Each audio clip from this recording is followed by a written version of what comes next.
Yo les voy a tratar de hacer una presentación. Me pidieron que fuera interactiva y como me pidieron que fuera interactiva, entonces les traje un video, una película, como para que partamos con esa interactividad. Pero quiero contarles un poquitito dos cosas. Primero déjame contarles una anécdota respecto del currículum.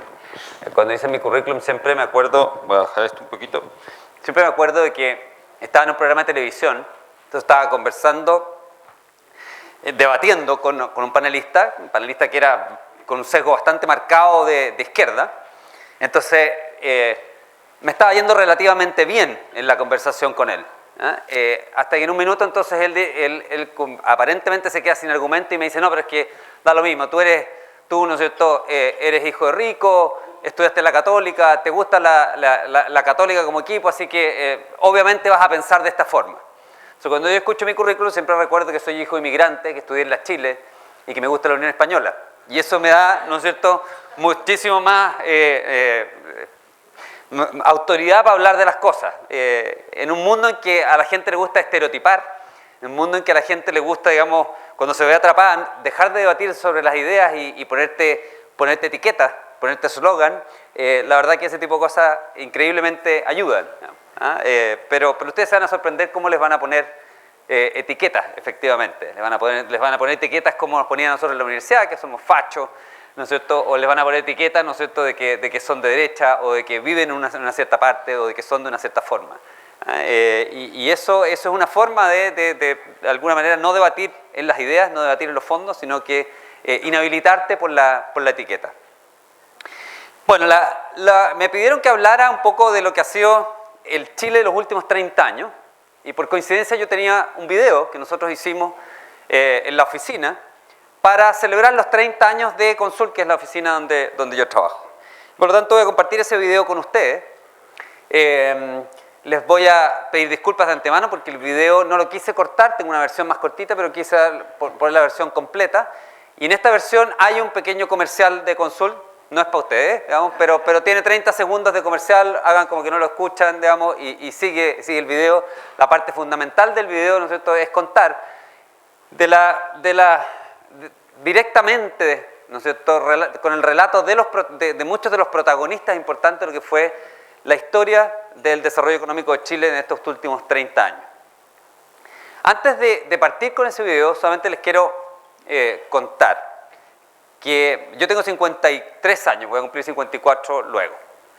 Y en el país que yo recuerdo de niño, que es el país, ¿no es cierto?, de principios de los 70, el principio de los 70, el 62, el principio de los 70 tenía 8 años, 10 años, las elecciones cuando salió elegido Allende, yo tenía 11 años, me acuerdo haberlas visto por televisión, pero en ese país, y en el país, ¿no es cierto?, en el cual yo crecí ahí en los 70 y principios de los 80, todos teníamos alguna claridad o pensábamos que nos había tocado nacer en un país pobre y que los países se dividían entre países ricos y países pobres. Los países ricos estaban en otro lado que no era Chile.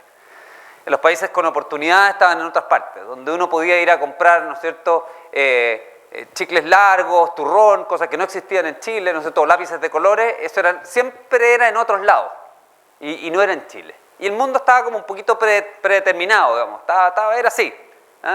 Tú nacías en un país y ese país, digamos, te tocaba nacer en ese país pobre. Si algo ha demostrado, no solamente la experiencia chilena, sino que también la de Hong Kong, la de Corea y la de muchos otros países en estos últimos 30 o 40 años, es que eso no es así. Y si no lo han leído, les recomiendo que lean un libro que se llama ¿Por qué fracasan las naciones?, un libro de los profesores Robinson y Acemoglu, en el cual justamente habla de esto. Habla de que todo eso que en los años 60 y los años 70, ¿no es cierto?, era esa idea de que estaban los países predeterminados de acuerdo a la geografía, si estaban en el sur o en el norte de la Tierra, en el hemisferio sur o el hemisferio norte, si eran, ¿no es cierto?, católicos o protestantes, si eran países de climas tropicales o países de climas fríos, si eran países con abundancia de recursos naturales o sin abundancia de recursos naturales, si eran países en los cuales, ¿no es cierto?, tenían cultura hispánica o cultura anglosajona. Bueno, todas esas cosas determinaban que el país fuese exitoso o no exitoso. Y la revisión que hacen Robinson y Acemoglu, histórica, muy interesante, lo que tratan de demostrar es que ninguna de esas cosas logra explicar lo que ha sido el desarrollo de muchas otras naciones, y que por lo tanto, si bien son factores explicativos que ayudan, al final es la forma en cómo se organiza la sociedad, que ellos llaman, ¿no es cierto?, nosotros llamamos instituciones. Es la forma en cómo se organiza la sociedad lo que en definitiva permite que un país progrese o no progrese. Y por lo tanto, ¿no es cierto?, si las personas tienen piel oscura o blanca, si son altos o bajos, la verdad es que al final los seres humanos son bien parecidos en algo muy fundamental, que es que cuando tienen las instituciones correctas, cuando se les deja expresarse, cuando se les deja emprender, cuando se les deja la libertad, ¿no es cierto?, de hacer la vida que quieren, esos países progresan. Y eso, entonces el marco institucional, y no el hecho, ¿no es cierto?, de que haga calor o frío, o no el hecho, ¿no es cierto?, que nos hayan conquistado los españoles, cosa que a mí me dolía mucho. Además, mi papá es español, entonces yo decía, por culpa de mi papá somos pobres, digamos. Entonces era como duro, digamos. O sea, esto fue revelador, este libro, en ese sentido, de decir, bueno, como que me bajó la carga, digamos, y ya no tenía que retar a mi viejo por haber sido parte de los conquistadores. Entonces, quiero que vean este video, es un video un poco largo, dura como 15 a 20 minutos, pero véanlo con esa idea, con la idea de que, les digo porque muchos de ustedes este video está hecho para gente mayor que ustedes, en el sentido de que hay muchos iconos de imágenes que a lo mejor no van a reconocer, pero véanlo con esa idea, ¿no es cierto?, de un país que ha logrado evolucionar en corto tiempo, de este país que estaba predestinado a ser pobre y que hoy día mira con una visión distinta y que sobre la base de cambiar su marco institucional, del cual vamos a hablar un poquito después, logra dar un salto importante.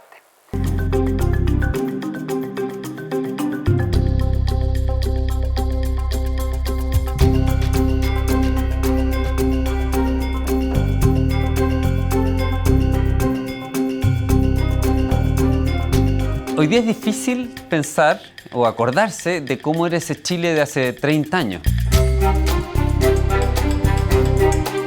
Yo recuerdo cuando era joven y estaba en la universidad, había como esta idea general de que Chile estaba como condenado a ser más pobre que otros países del mundo. Chile de ese momento era tremendamente descorazonante, porque Chile había hecho un gran esfuerzo de ordenamiento macroeconómico y de echar a andar una nueva estrategia de desarrollo ya en los 70 y había caído a comienzos de los 80 en una tremenda crisis.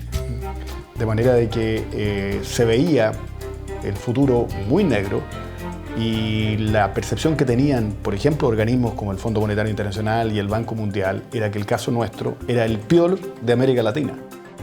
Habían grandes dudas sobre la capacidad de Chile de retomar ritmo y la historia cambió totalmente si uno mira qué pasó después.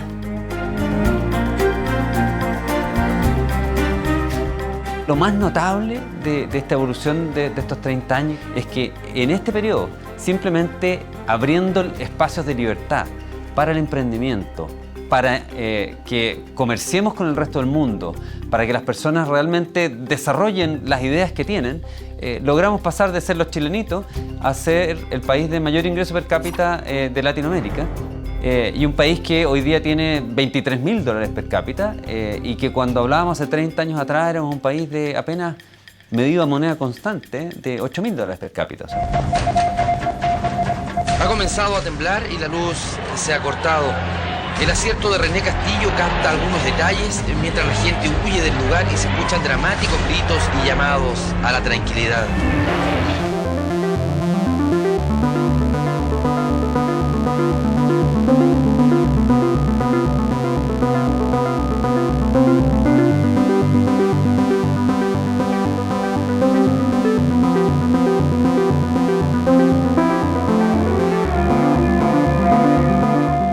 El periodo que corrió entre los años 85 y el año 90 fue un periodo bastante complicado. Chile tuvo, igual que Latinoamérica, una tremenda recesión a principios de los 80, probablemente la más profunda que a mí me ha tocado vivir. El producto cayó 16%, el desempleo fue más de 30%, probablemente se acercó al 40% en esa época, lo que son cifras realmente dramáticas. Hernán Vige estuvo a cargo del rescate de la economía chilena después de esa crisis, que fue una crisis muy fuerte, y fue un rescate que se hizo al mismo tiempo que fortalecer, expandir, intensificar el modelo de desarrollo que comentábamos, que está basado, digamos, en la libertad económica. Y eso, su gran aporte fue haber hecho simultáneamente esas dos tareas: fortalecer y profundizar el modelo y, por otra parte, sacar a Chile de esa gran crisis. Chile perseveró con la idea de una economía abierta, una economía libre, y la verdad es que le sacamos mucha ventaja en ese periodo al resto de Latinoamérica. Yo creo que fue un refuerzo anímico súper importante para los chilenos el ver que, en el fondo, perseverando con nuestra idea de que nos íbamos a desarrollar, integrándonos al mundo y abriendo espacios de libertad para el emprendimiento, podíamos realmente hacer una diferencia respecto a lo que había sido nuestra historia.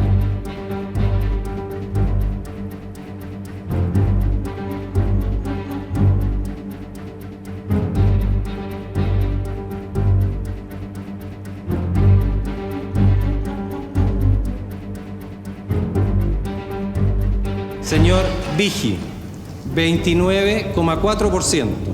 Señor Errázuriz, 15,4%. Señor Elwin, 55,2%.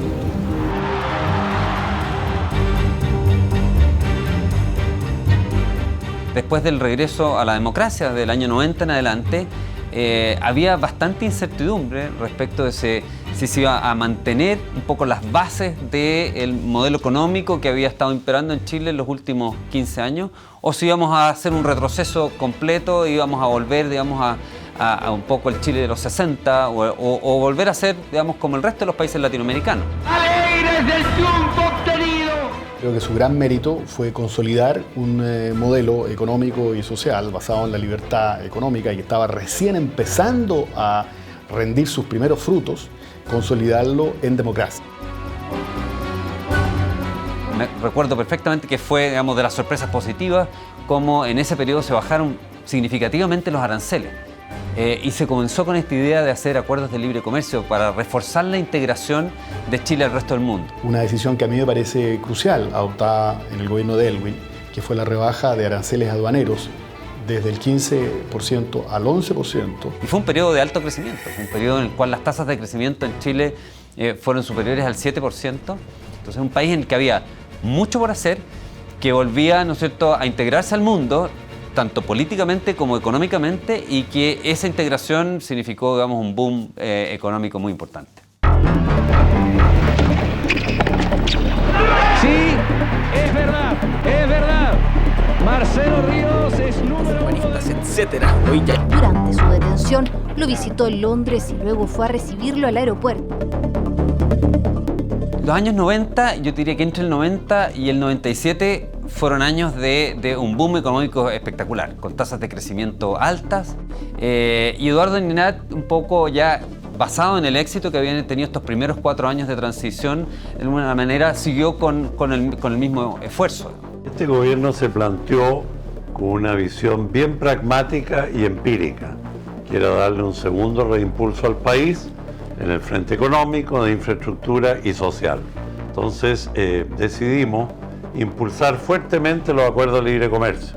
Firmamos uno muy exitoso con Canadá, que fue de frontera, otro muy pragmático con México, incluso con nuestros vecinos de Mercosur. Y dejamos listas las bases para el famoso NAFTA con Estados Unidos.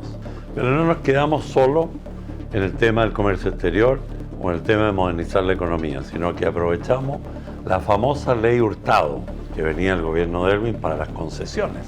Reimpulsamos concesiones de carreteras, puertos y aeropuertos y cambiamos la cara de Santiago.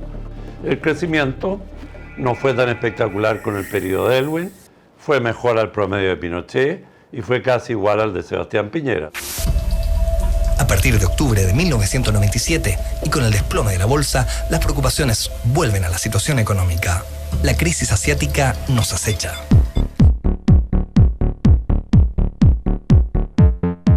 Hacia el final de ese gobierno, Chile fue golpeado nuevamente por una crisis que se llamó la crisis asiática, y la verdad que fue, de nuevo, una crisis bastante dura. De hecho, duró bastante tiempo. Para ser bien concreto, en el año 99, por largos trimestres, el precio del cobre de la época no superaba los 56 centavos la libra de cobre. La enfrentamos con decisión con el Banco Central. Hubo ahí costos que pagar, pero los enfrentamos y el país se ajustó. Vale la pena seguir tocando, siguiendo con el grupo, con la música, y la gente ha sido la que nos ha apoyado, motivado a continuar con el camino de la música.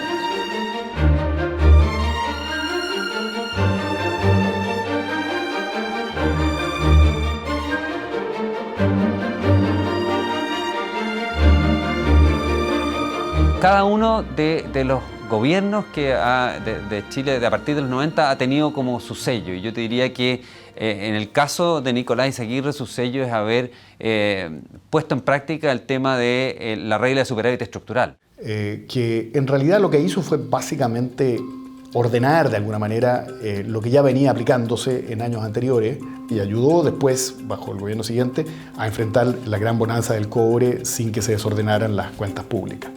Y el otro gran mérito fue el haber realizado la apertura plena del mercado de capitales chileno al financiamiento externo y a los flujos de capital de ida y de vuelta. Hay que recordar que el proceso de apertura de Chile había sido muy profundo en cuanto al comercio de bienes, pero no así en cuanto al movimiento de capitales, y es recién en ese momento, a comienzos de la década pasada, cuando esa apertura se completa. Ya me parece que es parte muy importante del paisaje económico que tenemos hoy. Todo el avance que se ha hecho en infraestructura, eso es del gobierno del presidente Lagos, toda la innovación chilena en concesiones. Hoy día tenemos carreteras mucho mejores que las que hubiéramos soñado de otra forma.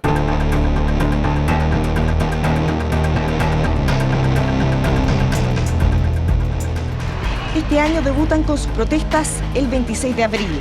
Desde entonces, y en una espiral, comienzan a revelar que son más que simples escolares. Si están conscientes de lo que están pidiendo, no se encapuchen, den la cara.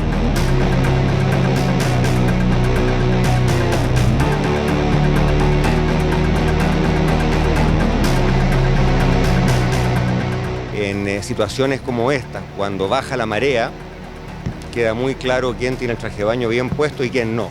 A mí no me cabe ninguna duda que en esta bajada de marea Chile va a estar muy bien preparado y muy bien vestido para enfrentar lo que viene.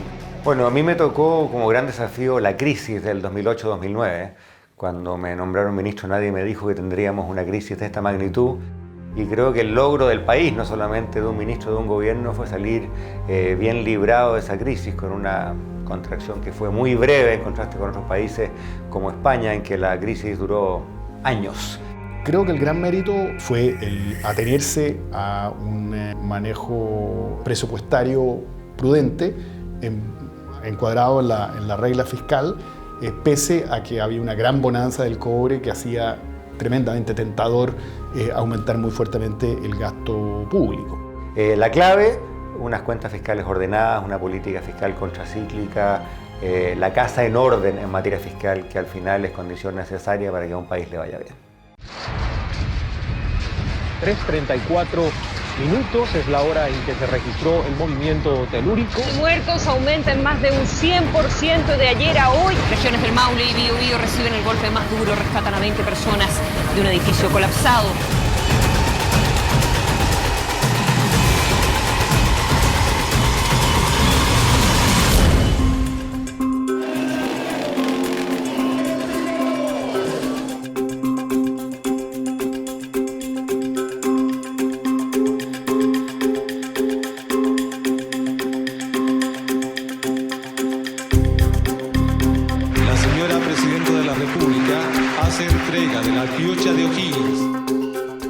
Bueno, a nosotros nos tocó hacernos cargo de una economía que venía de una recesión bastante significativa y de un terremoto que, por supuesto, nadie planeó. Eso significó abordar el problema de la reconstrucción junto con el programa de gobierno. Y logramos hacer ambas cosas. Y creo que con orgullo podemos decir cumplimos. fue una responsabilidad del Ministerio de Hacienda arbitrar los medios para que se pudiera reconstruir el país en un costo que se estimó en alrededor de 8.400 millones de dólares. Parte de esto fue con la emisión de bonos externos, parte con un aumento moderado de impuestos. Creo que tiene mucho que ver también con el mercado de capitales.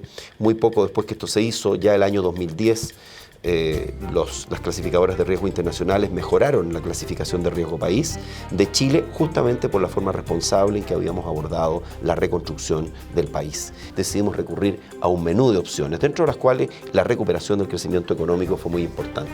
Y eso me trae al punto que creo que es básico, y que nos enorgullece como gobierno haber podido recuperar la capacidad de crecer de Chile y de crear empleo. Creamos más de 1 millón de empleos en 4 años. Y esto todo lo hace Chile, y es muy interesante, lo hace a diferencia de lo que ocurrió en los países europeos. Los países europeos dieron un salto en términos de ingreso, de desarrollo, de infraestructura, endeudándose muy fuerte. Chile lo hace manteniendo este sello, ¿no es cierto?, muy característico de Chile, que es, digamos, siendo súper consciente de sus finanzas públicas, controlando, digamos, el que el Estado no genere este problema a las próximas generaciones de cómo pagar deuda.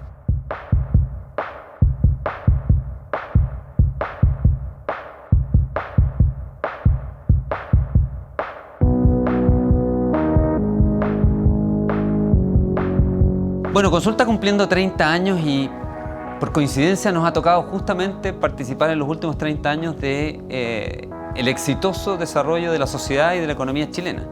Pero hemos tenido conciencia, como decía, de que nuestra labor es hacer los negocios que tenemos que hacer, pero nuestra labor también es contribuir a generar debate y a participar en el debate público, de tal manera de que las ideas que nosotros creemos que han sido relevantes para hacer del Chile de hoy lo que es, y que es un Chile mucho mejor del que de hace 30 años, puedan permanecer en el tiempo. Una de las políticas más importantes de los últimos años en términos de crecimiento económico han sido todas las que tienen que ver con el desarrollo del mercado de capitales, donde Consul ahí obviamente ha sido un actor muy importante. El sistema de pensiones, ¿no es cierto?, de AFP en su momento, la apertura de la industria bancaria, el desarrollo de la industria de los fondos mutuos, es decir, todos aquellos elementos que permitieron el desarrollo del mercado de capitales. Bueno, Consulta ha aportado no solo en materia de políticas públicas. A partir de los últimos 10 años hemos estado, ¿no es cierto?, viendo el tema de las gasolinas. Hace 30 años atrás habían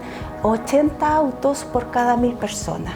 Hoy día son 280, o sea, más de 3,5 veces la cantidad de autos que había en los años 80. La gente está preocupada de cuánto le cuesta andar en auto, y por eso es que ha sido tan, ha crecido tan fuerte esta preocupación por el precio de las bencinas. El avance que ha hecho Chile en los últimos 30 años es notable. O sea, nadie hubiera pensado que Chile hoy día tiene una esperanza de vida al nacer más alta que Estados Unidos. Nadie hubiera pensado que hoy día la mortalidad infantil en nuestro país es muy cercana al promedio de la OECD y supera a algunos países de la OECD. Nadie hubiera pensado que Chile hoy día tiene indicadores de pobreza en cualquier medición sustancialmente más bajos de lo que tienen países como Argentina, países como Uruguay. Chile tiene los menores indicadores de pobreza de toda América Latina, lo cual no fue el caso desde la independencia hasta hace 15 años atrás.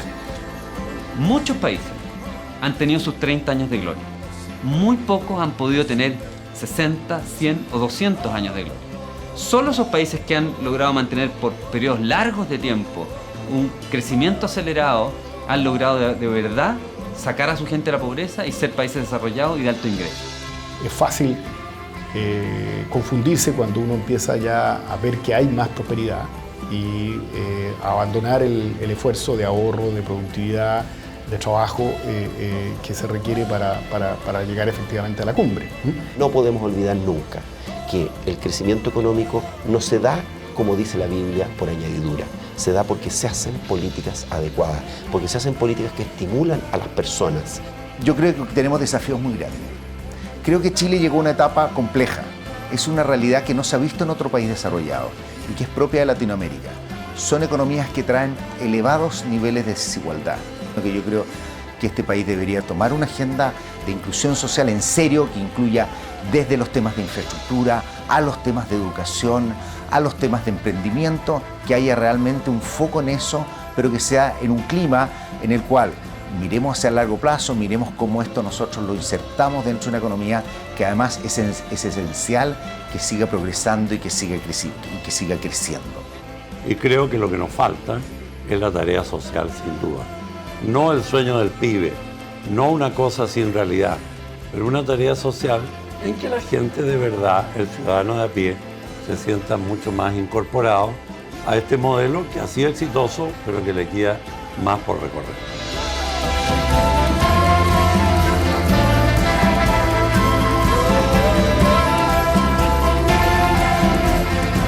El desafío de Chile hoy día todavía es grande.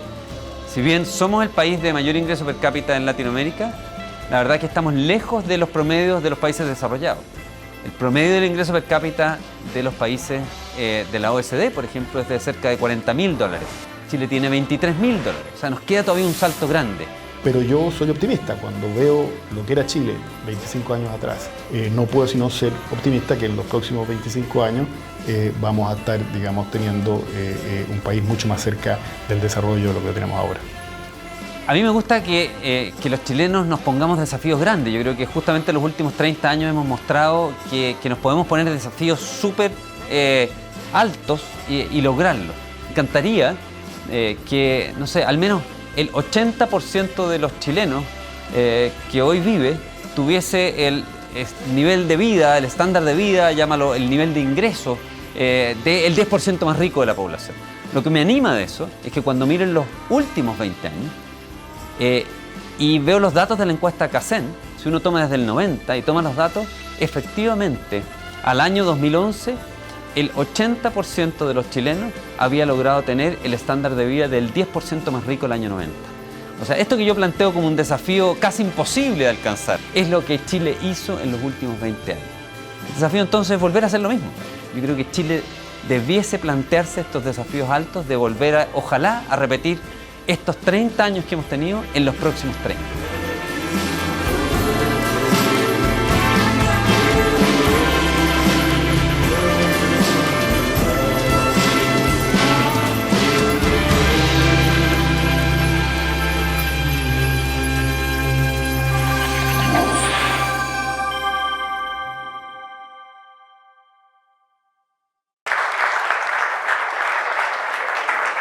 Bueno, ese es el video, les vuelvo a pedir disculpas por el comercial, como ustedes estaban ahí, lo hicimos para la celebración de los 30 años de Consul, pero creo que de alguna manera refleja al menos lo que nuestra generación, mi generación, siente que ha vivido. Efectivamente la gente de mi edad, digamos, se emociona al ver, muchos se emocionaron al verlo por primera vez, porque ven esa transformación comprimida en 20 minutos y ven, ¿no es cierto?, que efectivamente esas cosas que yo les decía al principio, esa idea, ¿no es cierto?, de estar predestinado a ser un país pobre, la verdad que pasamos esa barrera.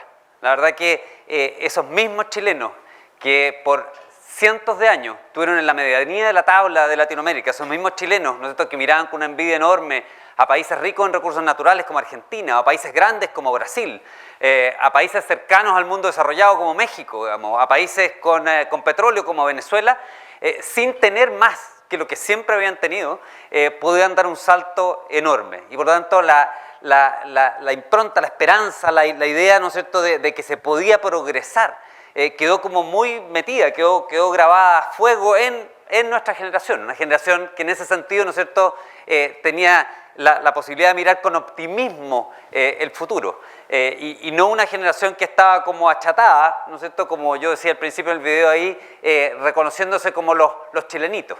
Y de alguna manera eso es extendible, digamos, a todos los otros países de Latinoamérica y del mundo. Es un poquito exactamente una demostración de lo que Acemoglu y Robinson dicen en su libro. La verdad que los seres humanos tenemos una condición, digamos, que compartimos todos, y la verdad que es esta condición en que probablemente naturalmente estamos seteados para tratar de vivir mejor, de progresar, de ir mejorando. Y la verdad que lo vamos a hacer en la medida que nos permitan que lo hagamos, y por lo tanto debemos levantar las barreras para que eso ocurra. Eso es lo que ocurrió en Chile. Si ustedes dicen qué pasó en Chile de los últimos 30 años, por qué se pudo hacer ese progreso, es porque esas barreras que estaban restringiendo esa capacidad de emprender, de hacer cosas nuevas, de realmente desarrollarse, bueno, se levantaron y se le permitió a la gente efectivamente generar nuevas ideas, nuevos negocios, nuevas actividades. Déjenme repasar un poquitito los resultados, que algunos de ellos se los mostré, pero para que vuelvan a tener conciencia de ello. Aquí está desde el 1980, yo les decía antes, el promedio del ingreso per cápita de Chile era inferior al de Latinoamérica, $3.400, Latinoamérica con $4.500, Chile tiene 23.000 hoy día, o sea, esto es al 2015 contra 15.000.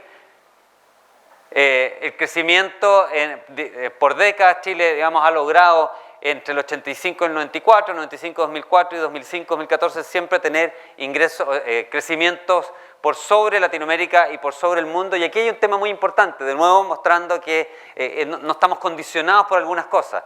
Hoy día, cuando ustedes ven la discusión, muchas veces se van a notar con gente que es pesimista y que va a decir, Chile ha crecido solamente, ¿no es cierto?, acompañado del cobre. Chile creció porque hubo un boom del precio del cobre. El mayor periodo de crecimiento de Chile, que se muestra de alguna manera ahí, que es el año 85 hacia el 94, el promedio del precio del cobre fue de $1 en moneda de hoy día. Lo que hoy día es 2, en ese tiempo fue 1. Y por lo tanto, nuestro mayor periodo de crecimiento fue con un precio del cobre muy bajo.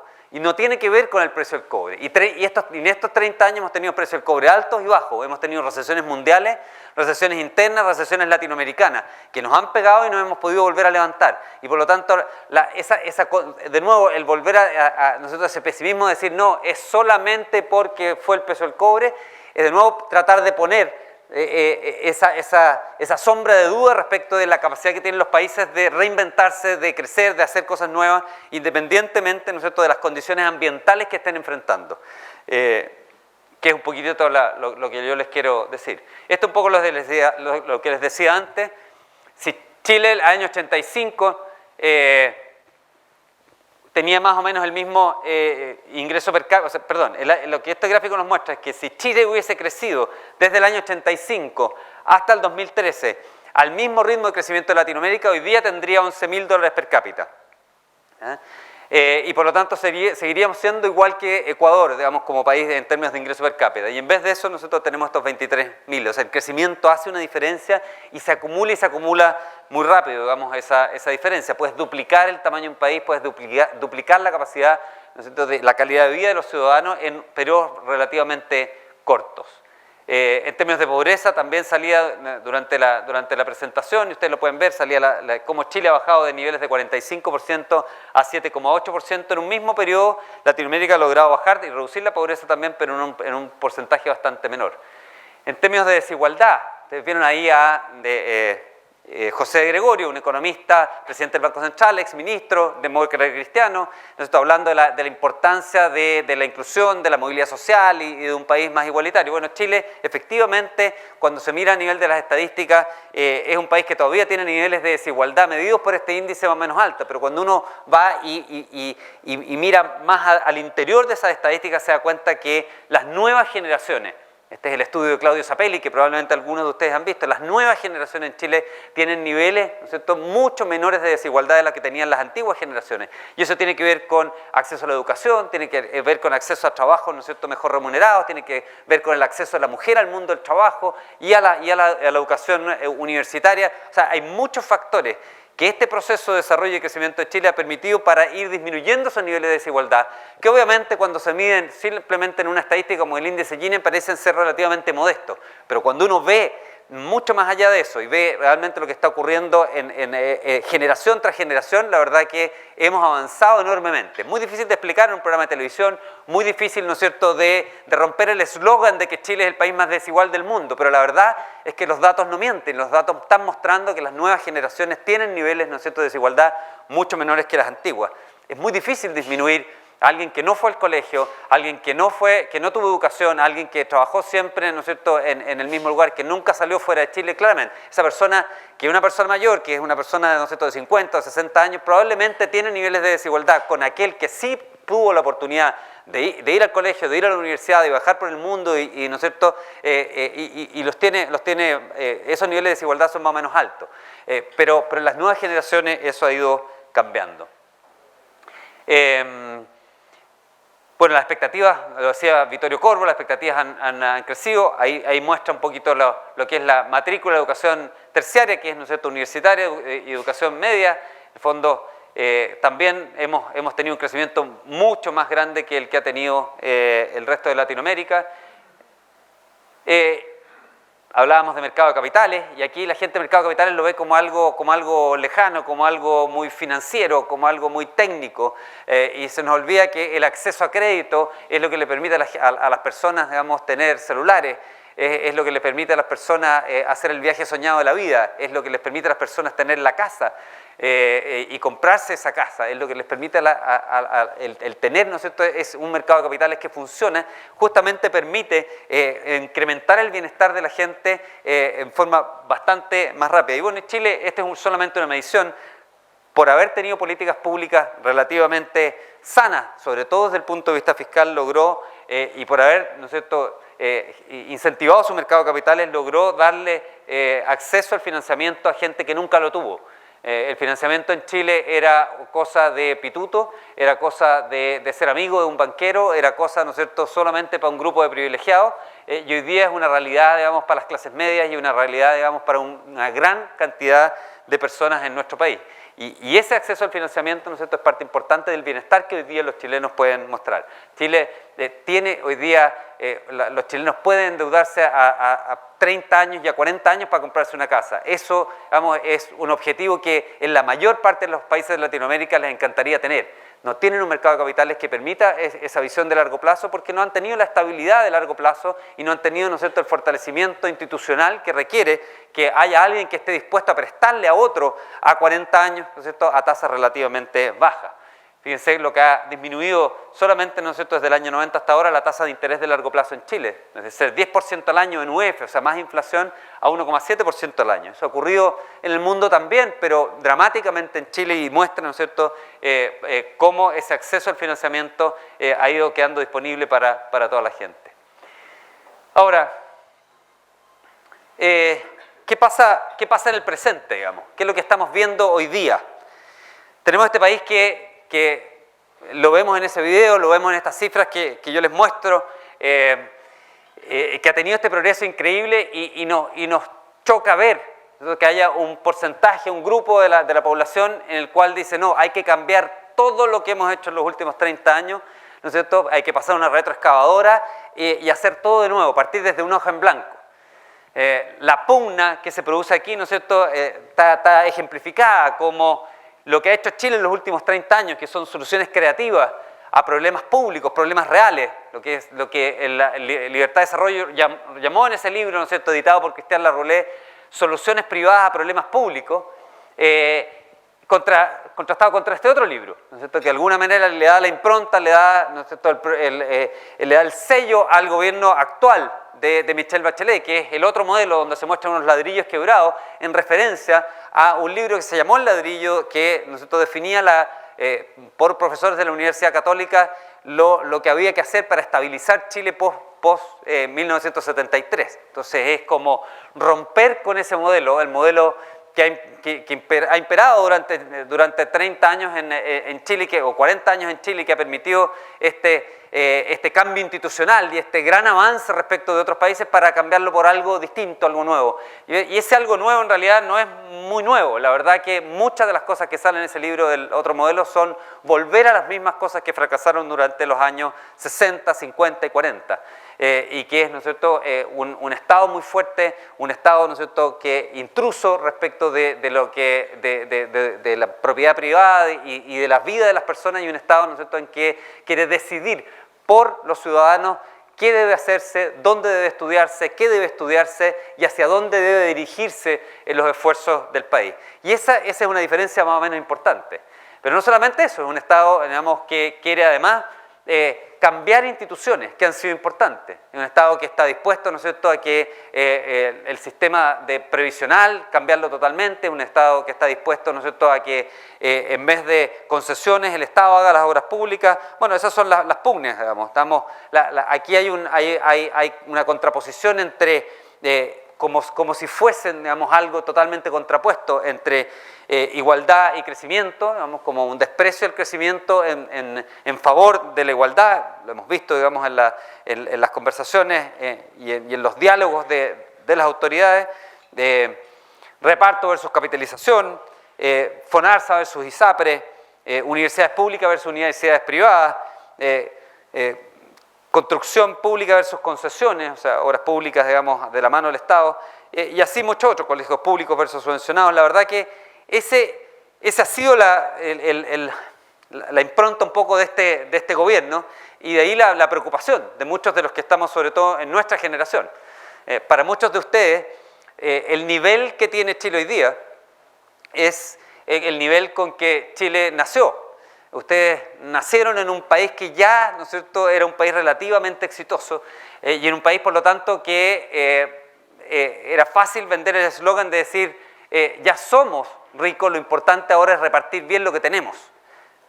Y ese eslogan, digamos, ha permeado mucho, y ya ¿no es cierto?, este gobierno en particular ha dicho, miren, la forma en que vamos a hacer que este país sea un país más justo, la forma en que vamos a hacer que este país, ¿no es cierto?, reparta bien la riqueza que tiene, que es mucha, es por la vía de controlar los destinos de la gente, por la vía de refundar instituciones y refundarlas de la mano de un Estado, porque es el Estado el que al final es el benévolo, es el Estado, es al final, ¿no es cierto?, es el que es sensible a estas preocupaciones, y desde esa cúpula del Estado entonces vamos a poder hacer las políticas que naturalmente en un ambiente competitivo, un ambiente de mercado, egoísta, ¿no es cierto?, un ambiente en el cual la verdad que solamente importa lo individual, esa es la caricatura, no se logran estas cosas, no se logra que haya progreso y oportunidades, no se logra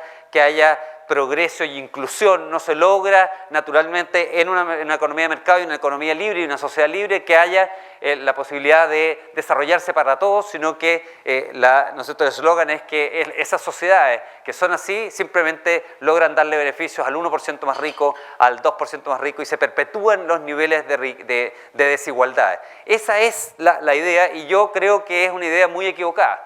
Afortunadamente, el 80% de los chilenos hoy día también cree que son ideas equivocadas, al menos, ¿no es cierto?, eso es lo que están mostrando las encuestas.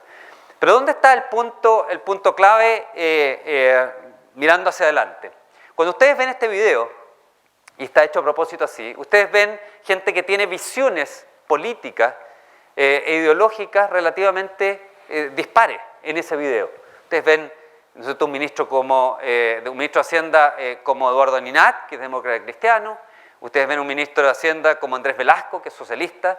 Ustedes ven, ¿no es cierto?, a José Gregorio, que también es demócrata cristiano.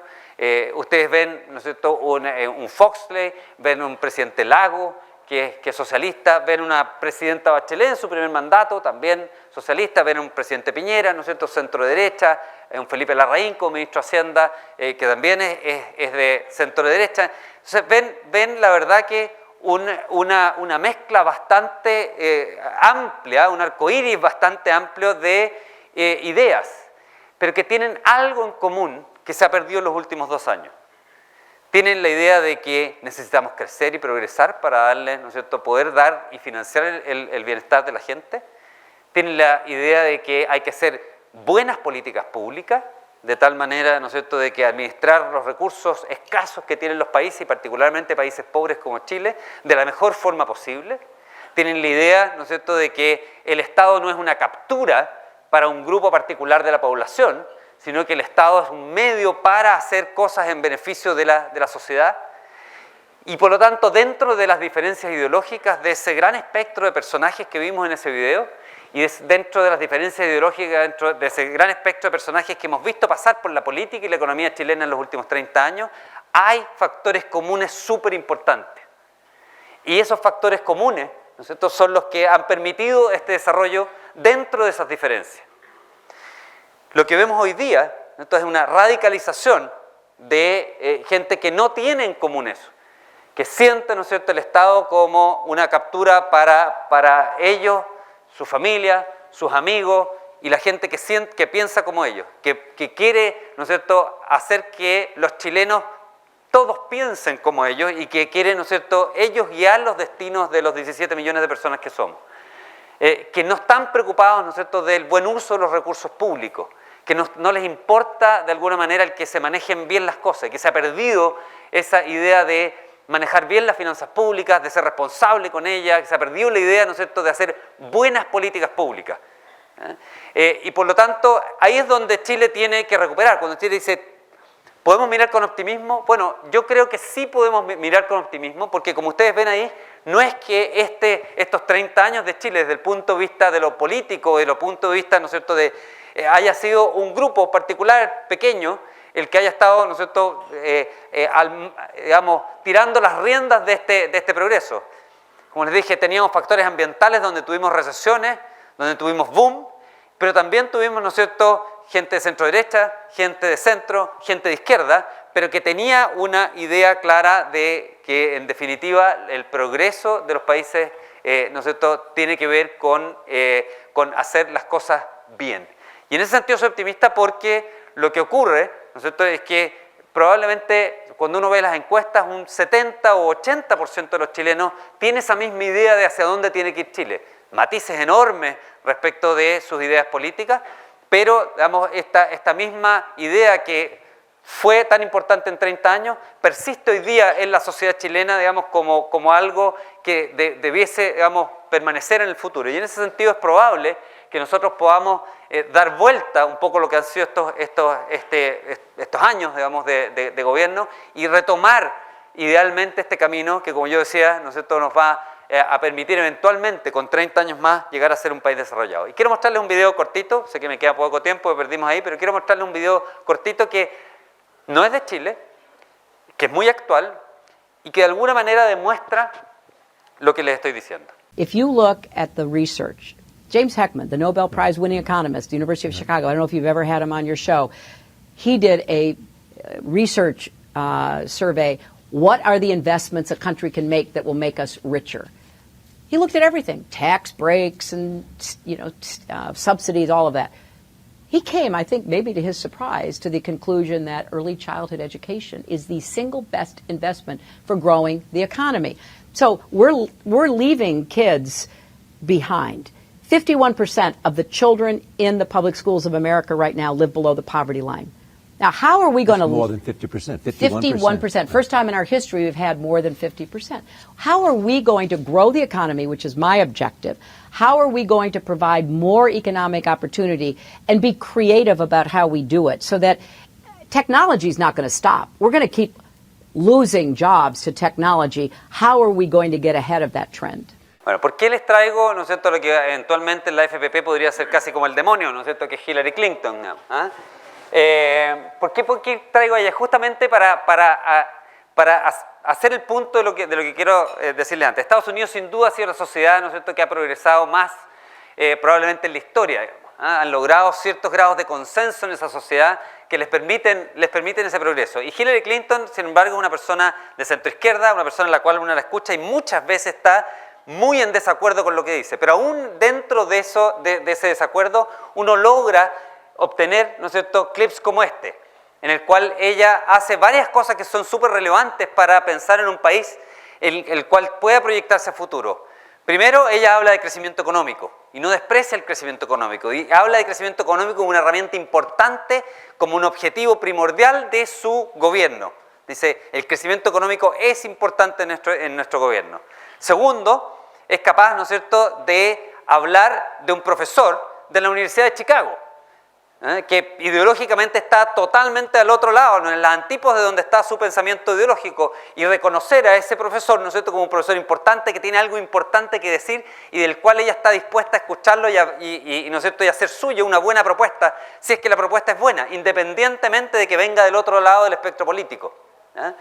Y tercero, habla, ¿no es cierto?, de una política pública importante. Dice, no solamente, ¿no es cierto?, dice el crecimiento económico, no solamente le da crédito a un adversario ideológico, sino que además dice, ¿no es cierto?, aquí hay una política pública que es interesante para lograr y que está bien encaminada a lograr ese crecimiento, y que es, ¿no es cierto?, educación preescolar. O sea, hay tres elementos del discurso de este pequeño clip de Hillary Clinton, ¿no es cierto?, que a pesar de ser una persona de centroizquierda, a pesar de estar probablemente, digamos, como adversario político nuestro, a pesar de en el fondo que probablemente yo y muchos de ustedes no compartimos la mayor parte de sus ideas, bueno, ella logra, ¿no es cierto?, en expresar al menos en esta entrevista, cosas que probablemente van a hacer que Estados Unidos no se descarrile de esta idea de seguir creciendo hacia adelante. Y en ese sentido, yo creo que lograr consensos en política en nuestro país, digamos, es más fácil de lo que uno podría pensar. Uno muchas veces cuando tiene, ¿no es cierto?, siente que le atrae esta idea de una sociedad libre y del libre mercado y se siente un poquito solo porque dice somos minoría, somos pocos, tiene que pensar, digamos, que en definitiva uno no tiene que apuntar en política al máximo, pero sí en la medida que logre consenso suficiente, la fuerza de la libertad, la fuerza del emprendimiento, la fuerza, ¿no es cierto?, de las mismas personas que viven en los países logra traspasar esas barreras. No necesitamos vivir en la sociedad óptima para que esa sociedad, de acuerdo a nuestros ideales, ¿no es cierto?, para que esa sociedad progrese. La verdad que incluso fuera del óptimo, las sociedades logran progresar en la medida que hayan ciertos consensos básicos que en el caso de Chile se lograron, ¿no es cierto?, con un arco iris de ideología en 30 años.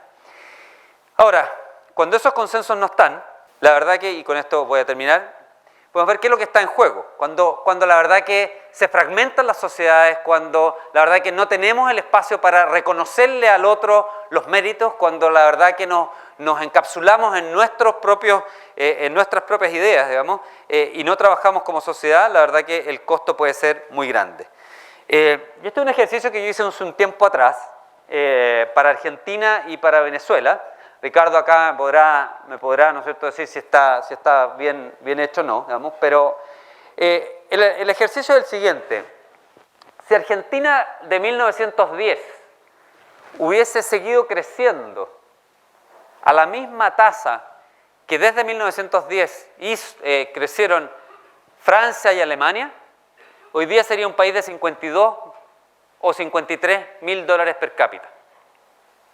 Y sin embargo es un país de 22 mil dólares per cápita.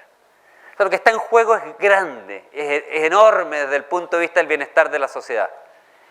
Estos años que ustedes ven ahí fueron los últimos años en que el PIB per cápita, el ingreso per cápita de los argentinos fue igual al de los franceses y al de los alemanes. No mucho tiempo atrás. Bueno, venían saliendo la guerra y por lo tanto hay un tema estadístico ahí, pero la verdad que no mucho tiempo atrás.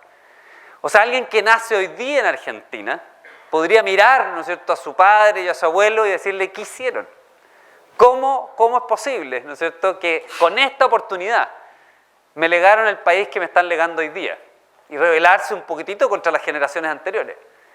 En el sentido de que si ellos mismos, ¿no es cierto?, hubiesen nacido en Singapur, habría sido todo lo contrario. Singapur no tiene niñas tan bonitas y atletas tan buenos, digamos, pero digamos, desde el punto de vista de calidad de vida, digamos, es así. El caso de Venezuela, hay venezolanos en la sala, me dijeron, ¿no es cierto? El caso de Venezuela es aún más dramático, porque es más cercano. El caso de Venezuela, si ustedes se fijan, la fecha es 1970 y no 1910.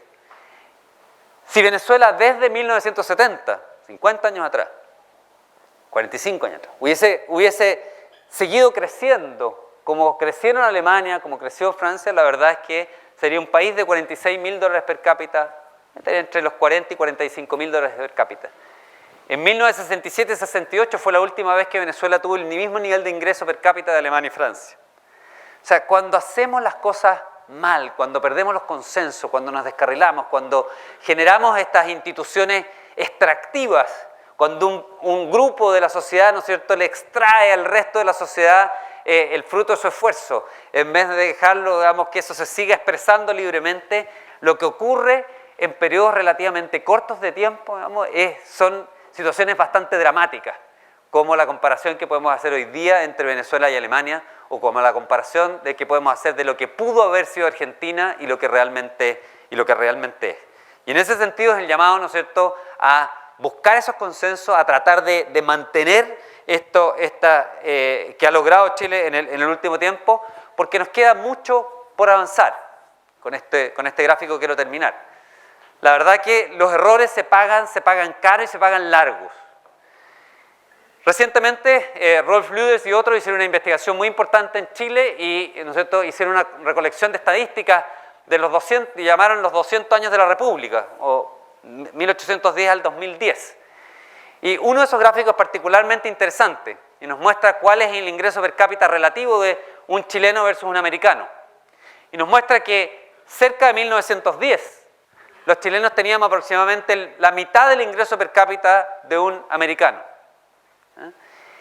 Y después de esa fecha fuimos bajando y llegamos a tener apenas menos de un 20% del ingreso promedio de un americano.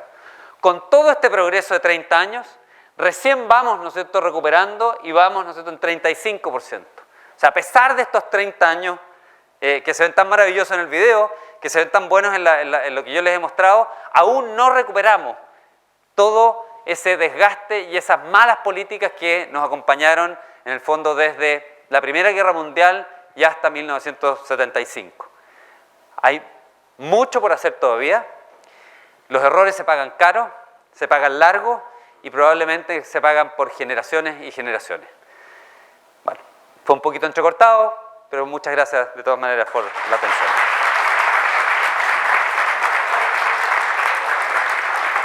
Muchas gracias, José Manuel. Sí. Muchas gracias, José Ramón. Las preguntas, por favor, sin introducción, cortas, ya que tenemos muy poco tiempo. Hola, buenas. Samuel Rubio de Chile. Quería hacerte una consulta porque, bueno, en base a todo lo que nosotros vimos acá, que nosotros lo podemos entender, pero ¿cómo lo llevamos realmente a la práctica en el área política? Porque, y para que la gente, o la señora Juanita, que está en la población 1 de tal sector, lo pueda entender y lo pueda asimilar a su realidad. Porque hoy en día, todo lo que es el sensacionalismo, en base a lo que son los medios de comunicación y todo, obviamente por redes sociales, esta misma señora se siente vulnerada por todas las cosas que han pasado. ¿Cómo lo llevamos a la práctica para que la gente lo pueda entender? Bueno, la verdad es que la gente entiende mucho más de lo que creemos. Yo escribí un libro el año pasado que se llama La rebelión del sentido común y el subtítulo es ¿Por qué la gente sabe más que los economistas y los políticos?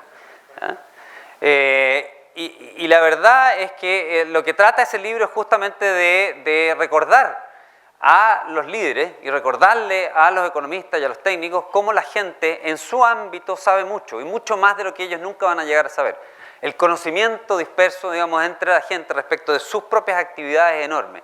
Y por eso es que tú cuando ves las encuestas, ves que a la gente le preguntan ¿cómo es el colegio de sus hijos? No, me encanta el colegio de mis hijos. ¿Y cómo es la educación de Chile? Pésima.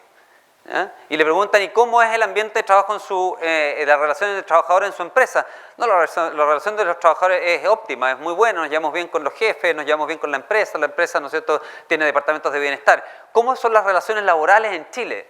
Terrible, muy mala, hay que cambiarlo todo. O sea, la gente en su ámbito sabe mucho y tiene mucha conciencia de las cosas que están bien hechas y mal hechas. Lo que pasa es que después cuando tú no puedes pedir a esa gente, ¿no es cierto?, que tenga la capacidad de abstraer y ver, ¿no es cierto?, a nivel macro. A nivel macro está muy permeado por el titular, está muy permeado por la forma en que se trata la noticia, está muy permeado por los eslogans, está muy permeado, ¿no es cierto?, por la forma en que se comunica. Por lo tanto, si tú me dices, ¿cómo lo hacemos? Bueno, lo que hay que hacer es tratar, ¿no es cierto?, de juntar esa microeconomía, digamos, con la macro. Hay que juntar el conocimiento que la gente tiene de su propia realidad con los fenómenos más bien sociales, macroeconómicos a nivel país y generales, digamos. Es raro ver una marcha de 500.000 personas que dicen no más FP y después hacer una encuesta en la cual le dicen a las personas vamos a aumentar un 5% la cotización. ¿Usted quiere que esa cotización vaya a un fondo general o que vaya a su cuenta individual?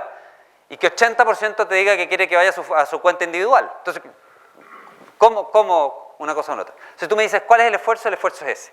El esfuerzo es, ¿no es cierto?, hacer que la gente vea en las políticas públicas, en las políticas macro, lo mismo que ve a nivel privado.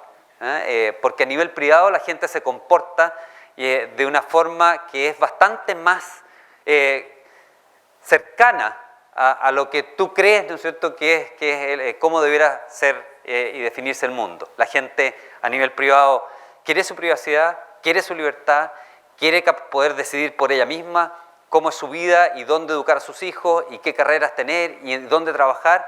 quiere flexibilidad laboral porque quiere moverse. El tema es esa desconexión que tenemos entre, ¿no es cierto?, estas políticas públicas y este ámbito, digamos, de lo macro con las experiencias privadas de la gente. Y ahí hay efectivamente un trabajo grande que hacer, no solamente en Chile, yo creo que en muchas partes del mundo. Hola, Natalia de Chile. Primero que todo agradecer su presentación, de verdad fue súper bacán. Mi pregunta... Gracias, Natalia. Mejor, Natalia. Perdón, bacán es genial. ¿Mejor que las otras o no? No puedo responder esa pregunta, estoy concursando, así que por un libro. No, mi mayor pregunta, y aprovecho de hacerla acá, ¿cómo ve usted el posible triunfo de Donald Trump en los Estados Unidos y cómo afectaría eso a la economía de Latinoamérica o especialmente a la economía chilena por las políticas que él desea implementar una vez que llegue al poder de los Estados Unidos? Bien. Mira, hay un artículo del Economist que te recomiendo de hace 2 semanas atrás, que es muy interesante, respecto de cómo los ejes en la política mundial, ¿no es cierto?, se están traslapando, en el sentido de que las izquierdas y derechas estaban como bastante claritas en cuáles eran sus postulados. Las izquierdas son de impuestos más altos, gastos más altos, estados más grandes, y las derechas son, ¿no es cierto?, de más libertad, de sociedades libres, impuestos más bajos, estados más chicos, por ponerte un ejemplo. Pero sin embargo, digamos, hoy día hay un traslape, en el sentido de que ese mismo Donald Trump que te dice voy a bajar los impuestos y quiero achicar el Estado y la burocracia, y que por lo tanto lo caracteriza como alguien de derecha, te dice quiero cerrar la economía, quiero poner aranceles, quiero cortar la inmigración, que es algo que no es propio, ¿no es cierto?, de las sociedades libres, no es propio tampoco de lo que uno podría decir el estereotipo de derecha, y por lo tanto está cruzado. Eso es más propio, ¿no es cierto?, de los fascismos, es más propio de los regímenes autoritarios, ¿ya? Y los regímenes autoritarios, claro, tú sabes que en el fondo casi uno no puede poner izquierda y derecha en una línea recta, porque los regímenes, ¿no es cierto?, que son llamados de extrema derecha, la verdad que es una línea curva que se juntan con los de extrema izquierda, ¿no es cierto?, en el fascismo, en el autoritarismo, en el nacionalismo. Y eso de alguna manera es lo que hace tan difícil tragar a alguien como Donald Trump, que por un lado, ¿no es cierto?, te dice cosas como razonables, como que eventualmente bajar impuestos, ¿no es cierto?, y disminuir la regulación y el poder que tiene Washington sobre la economía y los ciudadanos, y por otro lado, ¿no es cierto?, habla de construir muros, digamos, para que no entren los mexicanos. En ese sentido que hay una inconsistencia bastante grande. Y esa inconsistencia probablemente habla de una poca claridad respecto de cómo funciona el mundo, de cómo funcionan las economías y las sociedades, y en ese sentido yo creo que Donald Trump es una persona peligrosa, digamos, como va a ser presidente de los Estados Unidos, un país que es tan importante. Y si hay un punto, digamos, que es importante, yo mencioné el libro de La República en cifras, hay otro libro que es un libro de Angus Maddison, que también lo he mencionado varias veces, que es un libro que se llama La economía milenaria. Y él hace una investigación, este es un economista de la OECD, y hace una investigación de cifras económicas de 2000 años para el mundo. Y en las primeras páginas de ese libro y en las primeras páginas de este libro hay una notable coincidencia. En ambos se dice uno de los factores más relevantes para el desarrollo y el crecimiento en el mundo es el comercio internacional. Y claramente Donald Trump, digamos, al querer cerrar la economía y hacerla más nacionalista y hacer Make America Great Again, que es su frase, ¿no es cierto?, está de alguna manera, ¿no es cierto?, yendo en contra del comercio internacional, y desde ese punto de vista, digamos, cerrar las economías, como se hizo después de la depresión del 30, probablemente, ¿no es cierto?, va a significar que el mundo, y por lo tanto nosotros en Chile, crezcamos menos y nos desarrollemos menos, y en ese sentido es una mala idea. Hola, buen día, Ana Luisa Ribeiro desde Uruguay. Usted después del discurso de Hillary y ahora tomando un poco de esta respuesta, habló de un consenso en la sociedad. Y nosotros estamos reunidos acá y todos nos damos cuenta que el libre comercio y todo eso, todos los beneficios que trae para cada país. Pero volvemos a la realidad de nuestros países y nos enfrentamos con grupos de presión, principalmente con los sindicatos, que son totalmente en contra del libre comercio y en contra de los acuerdos. Y mi pregunta va: ¿cómo traducir, cómo llevar a la gente todos los beneficios y mostrarlos cómo hacer convencerlos de los beneficios del libre comercio? Ya, mira, he mencionado varias veces el libro de ¿Por qué fracasan las naciones? de Acemoglu y Robinson, y una de las partes más tristes del libro Es que si bien te dice, mira, los países que les va bien por esto, porque básicamente generan, ¿no es cierto?, instituciones que permiten a la gente participar de la economía y ellos lo llaman instituciones inclusivas y por lo tanto sacan las instituciones extractivas, digamos, donde grupos de poder básicamente el esfuerzo de otros de los ciudadanos lo logran atraer hacia ellos. Por ejemplo, tú hablas de los sindicatos, es básicamente lo que los sindicatos tratan de hacer, independientemente de que sea mejor para la sociedad y para la empresa, en la medida que yo pueda sacar un pedacito más grande de la torta, estoy contento aunque eso le haga daño, digamos, al resto de la sociedad y a esa empresa en particular. Así en Quebrado, por ejemplo, la industria de aerolíneas completa en el mundo, digamos, con esa visión. Lo que te quiero decir es que no hay una receta. Al menos, digamos, si uno revisa la historia, no hay una receta. Esto hay que construirlo, digamos, con trabajo diario. No hay una sola receta para decirte, mira, diciendo esto o haciendo esto, la verdad que vas a convencerlo. Tienen que darse circunstancias, tienen que darse, ¿no es cierto?, situaciones, pero sobre todo tiene que darse gente como tú que esté interesada en el tema, ¿no es cierto?, y que vaya y convenza y vaya casa a casa, uno a uno. No hay una receta. Me encantaría darte la receta, no la existe. Pero obviamente si te toca alguna vez estar en posición de ser un líder en algo, puedes contribuir enormemente a ir pasando la buena noticia y a ir sembrando respecto de estas buenas noticias de cómo al final los países que efectivamente logran estructurarse como sociedades más libres y con instituciones inclusivas logran en el mediano plazo darle bienestar a una gran parte de la población. En los países que extreman la posición de que grupos pequeños de la población, ¿no es cierto?, empiezan a controlar el destino del resto, al final se levanta la población y hay, ¿no es cierto?, y surgen cosas como que se vayan todos, como surgió en Argentina, y logras el cambio. Es decir, que en Argentina el cambio, no sabemos si va a ser duradero o no, digamos, pero surge después de, si uno lo estira, digamos, la verdad que viene desde 1940, digamos, desde Perón, o sea, años, décadas, digamos, para que produzcas este cambio que eventualmente puede ser. Si existiera una receta, que es la que tú me estás pidiendo, probablemente los argentinos la habrían implementado mucho antes, ¿no es cierto?, y no habrían esperado desde 1940 hasta ahora, digamos, para recién tratar y intentar de implementar ese cambio. Es muy difícil cuando estas instituciones, digamos, de poder han controlado las instituciones que tú las logres votar. Y ese es el drama de Latinoamérica, en verdad. Bueno, José Ramón, mi nombre es Andrés Soto, soy chileno, estudio economía y te quiero preguntar acerca de tu opinión acerca de la... ¿En la Chile o en la Católica, Andrés? De la Católica. No, para estereotiparte al tiro nomás. Sí. Oye, te quería preguntar tu opinión acerca del libro, la tesis de Luis Ingales, que me imagino que tal vez la leíste o la has escuchado, de un poco salvar el capitalismo de los capitalistas.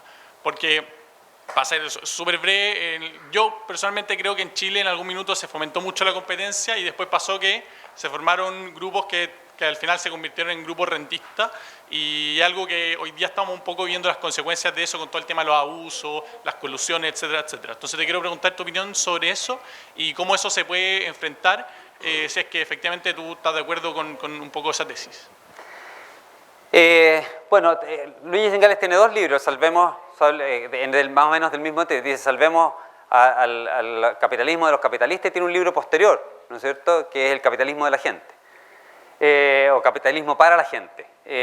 Y efectivamente la tesis de él, ¿no es cierto?, es que los empresarios nacen como emprendedores súper potentes, pero una vez que ya son empresas establecidas, lo que buscan es aliarse, digamos, con el poder político de tal manera de generar protección a sus empresas cuando ya lograron, ¿no es cierto?, esa posición de poder. Eso no es muy novedoso, de verdad.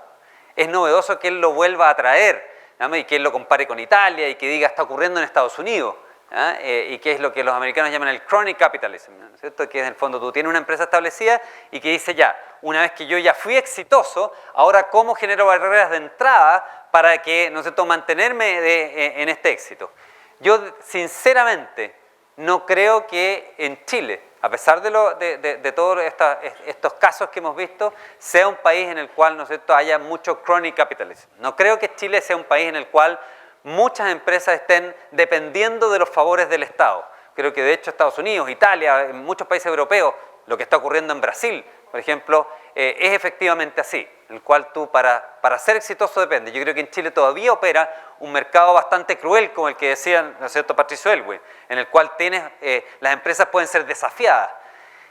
Entonces tú me dices, ¿cómo protegernos de que eso no ocurra? O si lo hay en Chile para desarmarlo. Bueno, yo te diría que en un país como Chile, que es relativamente pequeño, una economía pequeña, la mejor forma es integrarse muy fuerte al mundo, bajar aranceles, tener integración total al mundo, de tal manera de que la presión competitiva que sientan las empresas en Chile sea siempre potente. De tal manera que tú siempre como empresa, aunque tengas, ¿no es cierto?, una posición de liderazgo, sepas que hay alguien que te puede desafiar. Entonces tú, mientras mantengas instituciones que permitan, ¿no?, que se desafiar al incumbente, desafiar al que está en la posición de poder, ese se va a tener que innovar, va a tener, ¿no es cierto?, que hacer productos cada vez más baratos y mejores, va a tener, ¿no es cierto?, que tener encantados a sus consumidores, porque si no va a haber alguien que le va a quitar esa posición de mercado. Entonces, lo que tienes que hacer es preocuparte efectivamente de mantener espacios, ¿no es cierto?, súper competitivos en la economía. Yo creo que en el caso de Chile, si me preguntas, una cosa que habría que hacer es mantener esta economía intensamente conectada con el resto del mundo. Por ejemplo, dado que está de moda el Brexit, y uno ha aprendido un poco de cómo es la integración europea, tú te podrías preguntar, si hicimos tratados de libre comercio, ¿por qué no seguimos adelante y dimos un segundo paso, ¿no es cierto?, y hicimos uniones aduaneras? ¿Por qué un producto que va de Nueva York a Texas no pasa por la aduana? Y nosotros que tenemos un tratado de libre comercio con Estados Unidos, un producto que va de Texas a Santiago sí pasa por aduana y se le incrementan fuertemente los costos. Ese tipo de cosas, yo creo que hay cosas efectivamente en las que se puede avanzar, pero creo que de verdad se ha exagerado, digamos, en Chile esta idea sobre la base de casos emblemáticos, la idea de que Chile es un país en el cual las empresas tienen capturado, digamos, vía la regulación, sus sectores de tal manera de protegerse. Yo creo que puede haber casos de eso, hay que tratar de desarmarlos, pero no creo que sea el caso. Yo la verdad es que las industrias que a mí me toca ver, hay una intensa competencia en la mayor parte de esas industrias y por lo tanto los ejecutivos y los directores y los dueños de esas empresas tienen que estar haciendo un esfuerzo enorme para mantenerse en el mercado, mantener sus cuotas de mercado y mantenerse rentables. Luigi Zingales se refiere justamente a que estas empresas, ¿no es cierto?, encubiertamente van y consiguen regulaciones a su favor y hay que tratar de que eso no ocurra. A veces, como decía yo, eso es difícil de lograr porque siempre, ¿no es cierto?, parece como fácil, pero de nuevo, en una economía bien abierta al mundo, yo creo que logras eliminar una parte importante de los costos de esas regulaciones. Muchas gracias, José Ramón. Muy bien. Un aplauso, por favor.